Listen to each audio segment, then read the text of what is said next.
Monsieur le Premier ministre, la parole est à Monsieur Éric Alauzet.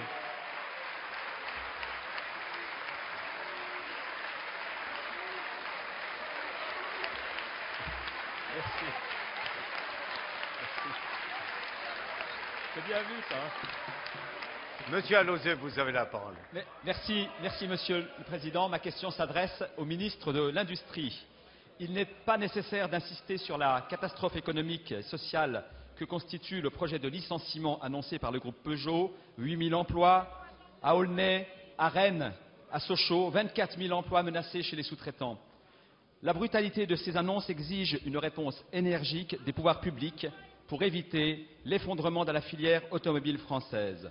Il faut acter l'échec des visions de court terme, comme des divers plans de relance et autres primes à la casse aux effets éphémères, voire pervers.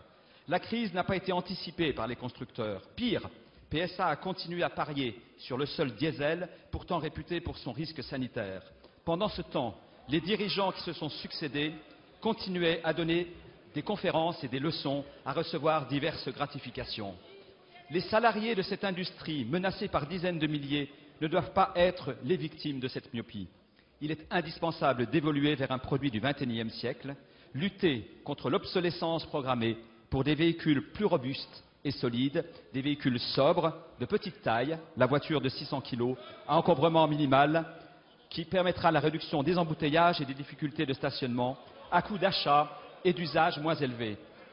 Cela ne suffira pas, la diversification s'impose, notamment dans le domaine des énergies renouvelables, où les compétences de l'industrie automobile pourraient être avantageusement mises à profit. Ma question est la suivante, Monsieur le Ministre. Quel dispositif, quels moyens pourrez-vous mettre en œuvre pour qu'enfin la conversion de l'industrie automobile voie le jour et que nous cessions d'accumuler du retard sur d'autres pays plus réalistes et plus conscients des enjeux? Les écologistes seront à vos côtés pour cela, Monsieur le Ministre. Merci.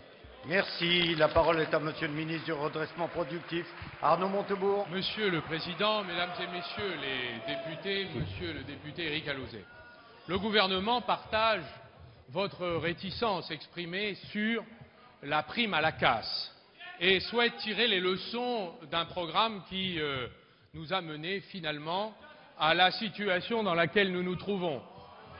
La prime à la casse, c'est finalement financer avec de l'argent qu'on n'a pas l'achat de véhicules qu'on ne produit pas ou qu'on produit de moins en moins sur le territoire national.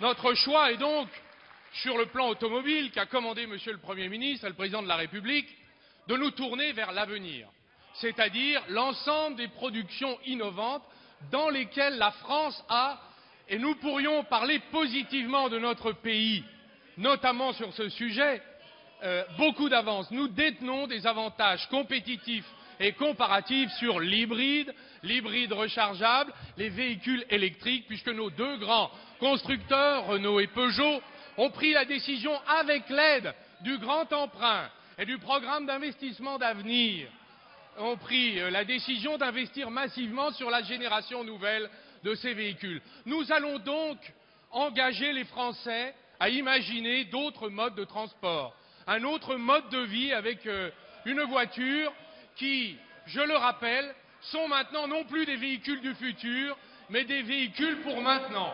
Renault annoncera à la rentrée, c'est-à-dire, je crois, à peu près du mois d'octobre, la Zoé électrique. Le plan de la filière automobile s'engagera à porter nos constructeurs vers ces véhicules qui vont changer, c'est vrai, la vie quotidienne de nos concitoyens. C'est une chance pour notre pays, c'est un atout pour l'avenir industriel de la France, mobilisation générale autour de ces nouveaux véhicules et de nos constructeurs.